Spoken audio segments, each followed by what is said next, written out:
Hello guys, welcome back. तो guys आज की वीडियो में बात करने वाले हैं बायोकॉन लिमिटेड के बारे में। स्टॉक को डिस्कस करने का रीजन है कि पिछले कुछ टाइम में एक साफ फॉल हमें यहाँ पे देखने को मिला है छोटे से टाइम में। उसका क्या रीजन हो सकता है, और अगर आप ओवरऑल देखेंगे सितंबर 2020 से लेकर स्टॉक प्राइस जो है अभी तक कंटिन्यूस डाउन ट्रेंड में है। थोड़ा सी रिकवर करने की कोशिश कर रही थी लेकिन फिर से डाउन ट्रेंड में आ गया। इसकी हिस्ट्री समझने की कोशिश करेंगे, चार्ट पैटर्न और इसका फंडामेंटल दोनों का कन्विक्शन लेके क्या इसमें अपनी स्ट्रेटेजी रह सकती है वो देखने की कोशिश करेंगे। तो चलिए गाइज बिना किसी देरी के वीडियो को शुरू करते हैं। यहाँ पे आफ्टर कोविड जब स्टॉक अपने बुल रन में था तो स्टॉक प्राइस ने क्या किया, यहाँ टॉप पे आकर स्टॉक प्राइस ने एक एम पैटर्न का फॉर्मेशन किया। उसके बाद ब्रेकडाउन आया, ब्रेकडाउन के बाद कंटिन्यूअस जो है मार्केट डाउन ट्रेंड में था। अप्रैल 2023 के बाद स्टॉक प्राइस में थोड़ा सा एक अपसाइड का मूव आया था, लेकिन फिर से यहाँ पे बड़ी गिरावट देखने को मिल रही है। तो यहाँ पे स्टॉक का जो डाउनफॉल आया था उसके पहले स्टॉक प्राइस ने चार्ट पैटर्न ने कंफर्म किया था कि यहाँ पे एक एम पैटर्न बन चुका है। इसके बाद सेलिंग इसमें आ सकती है, सेलिंग आ सकती है, और इतनी बड़ी सेलिंग का आना उसमें बहुत बड़ा डिफरेंस है। स्टॉक प्राइस में क्या होना है, पहले वो चार्ट पैटर्न कंफर्म तो कर देगा, लेकिन वो कितना आएगा या फिर नहीं आएगा, उसमें अगर हमको ज्यादा कन्विक्शन चाहिए तो हमें कंपनी का फंडामेंटल भी देखना पड़ता है। ये है बायोकॉन का पीई रेशो का चार्ट। इसी जगह के आसपास एक एम पैटर्न का फॉर्मेशन हुआ था चार्ट में। ये कब हुआ था, जब कंपनी का पीई रेशो यहाँ पे 90 के आसपास था। ईपीएस इसका लगातार डाउन जा रहा था आफ्टर कोविड, लेकिन कंपनी का स्टॉक प्राइस यहाँ पे ऊपर जा रहा था, जिसके कारण यहाँ पे पीई रेशो भी ऊपर गया है। यहाँ पे आगे कंपनी ओवर वैल्यूड हो गई। उसके बाद विद टाइम यहाँ पे करेक्शन आया है, और ये करेक्शन तब तक आता है जब तक कंपनी के अंदर कोई तगड़ी वाली न्यूज नहीं आती या फिर स्टॉक प्राइस फेयर वैल्यू पे नहीं आता। तो अभी स्टॉक का पी रेशो ऑलमोस्ट 24 के आसपास चल रहा है। तो क्वेश्चन ये है कि क्या कंपनी अभी ओवर वैल्यूड है या फिर अंडर वैल्यूड है। अभी के टाइम की बात करें तो 24 का पीई रेशो इसका चल रहा है, जो कि मीडियन पी के आधा है। और अगस्त 2023 के बाद से ईपीएस इसका लगातार यहाँ पे बढ़ा है, जिसके कारण पीई रेशो में गिरावट हुई है और कंपनी यहाँ पे एक फेयर वैल्यू पे आ गई है। फेयर वैल्यू तो कहना सही नहीं रहेगा, 24 का पीई रेशो चल रहा है जो कि मीडियन पी के हाफ है। तो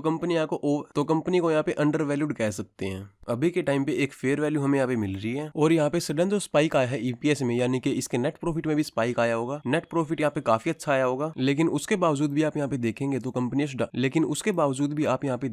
कंपनी कंटिन्यूस डाउन ट्रेंड में है एक लेवल के बाद से। इसका रीजन एक तो ये हो सकता है कि एफआईआई जो अभी सेलिंग कर रहे हैं इंडियन मार्केट का पैसा निकाल के चाइनीज मार्केट में डाल रहे हैं, और इंडियन मार्केट में अभी पैनिक सेलिंग हो रही है, जिसमें क्या होता है कि कंपनी का नेट प्रॉफिट अगर थोड़ा सा भी डाउन आ जाए तो एक बड़ा करेक्शन यहाँ पे स्टॉक में आता है। लेकिन आप यहाँ पे देखेंगे जून 2024 में नेट प्रॉफिट आप देखेंगे पिछले क्वार्टर से कंपैरिजन करेंगे तो ऑलमोस्ट 4 टाइम्स ज्यादा आया है। उसके बावजूद भी कंपनी का स्टॉक प्राइस नीचे आ रहा है, जो कि कहीं से भी जस्टिफाई हो नहीं रहा है। बात कहीं ना कहीं वहीं आ रही है, एक डर का माहौल है, पैनिक सेलिंग यहाँ पे हो रही है। और जो लोग यहाँ पे पैनिक सेलिंग में निकलते जा रहे हैं, अपने होल्डिंग्स को यहाँ पे सेल ऑफ कर रहे हैं, अपनी होल्डिंग्स यहाँ पे निकाल रहे हैं, तो जब वो अपनी होल्डिंग्स यहाँ पे निकाल रहे हैं कोई ना कोई बाय भी तो कर रहा होगा। बाय कौन करता है? बाय यहाँ पे करते हैं स्मार्ट इन्वेस्टर्स यहाँ पे वैल्यूएशन को देख के बाय करते हैं, कंपनी का फ्यूचर देख के बाय करते हैं, फ्यूचर ग्रोथ क्या है, पोटेंशियल क्या है, वो सब देख के वैल्यूएशन बाय करते हैं। तो अभी कंपनी का फंडामेंटल यहाँ पे जस्टिफिकेशन दे रहा है कि जो नीचे आने का रीजन है वो जस्टिफाई हो नहीं रहा है। टेक्निकल के बेस पे थोड़ा देख लेते हैं चार्ट को। तो मुझे यहाँ पे 2-3 चार्ट पैटर्न नजर आ रहे हैं। पहला यहाँ पे है फॉलिंग वेज कैसे बनता है, टॉप से आपको एक ट्रेंड लाइन ड्रॉ करनी है रेजिस्टेंस वाले पॉइंट को मिलाते हुए, जहाँ पे स्टॉक प्राइस ने बार बार रिजेक्शन फेस किया है। कंडीशन है कि आपको 2 या 2 से ज्यादा पॉइंट मिलने चाहिए। 2, 3,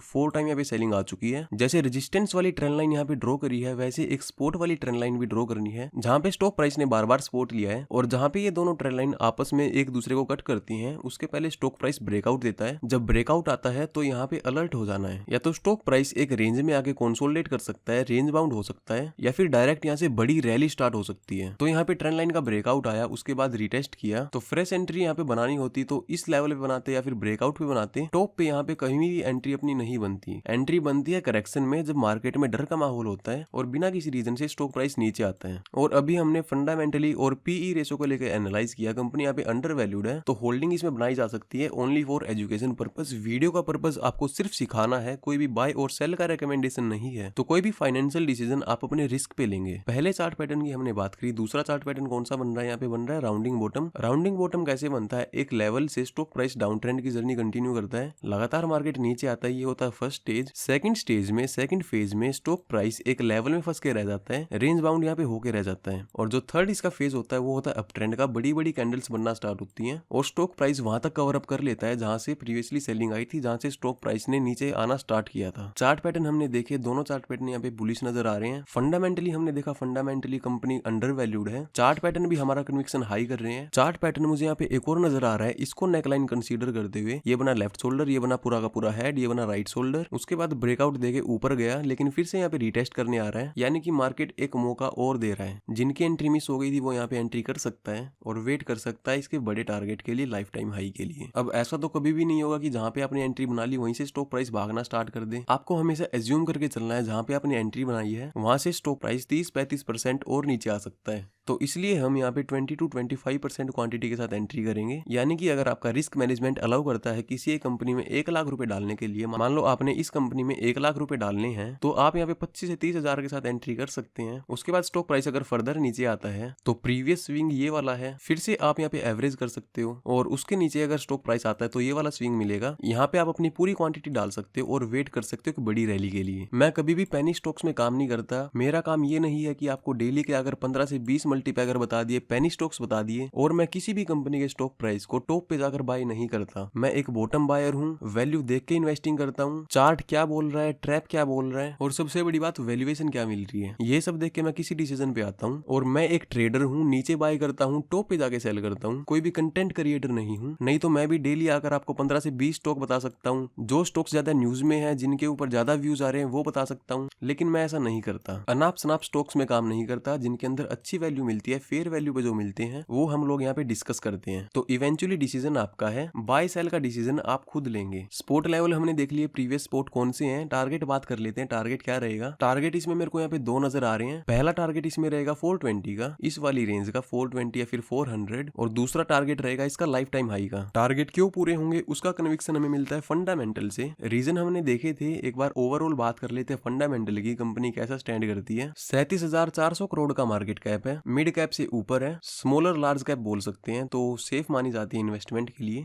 बुक वैल्यू 165 है, ROCE ROE यहाँ पे ठीक ठाक है, 5.96 और 5.25, ज्यादा अट्रैक्टिव तो नहीं है बट स्टिल ठीक है। PE रेशो हमने देखा इंडस्ट्री PE रेशो से काफी कम है, यहाँ पे 24 का है और मीडियन P के हाफ है। सेल्स इनके लगातार बढ़ रहे हैं, हाईएस्ट एवर है। ऑपरेटिंग प्रॉफिट भी लगातार बढ़ रहा है और नेट प्रॉफिट भी लगातार बढ़ रहा है। इक्विटी कैपिटल यहाँ पे डाइल्यूट हुआ था 2019 से 20 के बीच में, लेकिन उसके बाद यहाँ पे सस्टेन कर रहा है। रिजर्व्स अगेन यहाँ पे लगातार बढ़ रहे हैं, हाईएस्ट एवर है। बोरोइंग यहाँ पे कम हुई है पिछले साल के कंपैरिजन में। फिक्स एसेट इनके लगातार बढ़ रहे हैं, 2022 के बाद से एक्सपोनेंशियली यहाँ पे बढ़ रहे हैं, 6 गुना हो चुके हैं। CWI भी लगातार बढ़ रहा है, कंपनी अपने आप को एक्सपेंड कर रही है। अदर एसेट भी यहाँ पे लगातार बढ़ रहे हैं, तो एक स्ट्रॉन्ग बैलेंस शीट यहाँ पे कंपनी की नजर आ रही है। शेयर होल्डिंग में प्रोमोटर्स की होल्डिंग यहाँ पे इंटैक्ट है। FII यहाँ पे लगातार सेलिंग कर रहे हैं, चाइनीज मार्केट में शिफ्ट हो रहे हैं। DII इसमें लगातार बढ़ रहे हैं, इंटरेस्ट बढ़ रहा है उनका, 7% था पहले, यहाँ पे 14% हो चुका है। और पब्लिक की होल्डिंग यहाँ पे ऑलमोस्ट कॉन्स्टेंट है, थोड़ी सी बड़ी है, फेयर प्राइस पे हमें मिल रही है। और सेल्स लगातार बढ़ रहे हैं, नेट प्रॉफिट लगातार बढ़ रहा है। पैनिक सेलिंग में स्टॉक प्राइस नीचे आया है, तो विद ओवर टाइम थोड़ा सा नीचे आके ऊपर की जर्नी कंटिन्यू कर सकता है और अगेन हमें यहाँ पे लाइफ टाइम हाई देखने को मिल सकता है। तो गाइस ये था आज का वीडियो आपको कैसा लगा लाइक और कमेंट करके बता देना। Thank you so much guys, thank you so much for watching, bye bye and take care.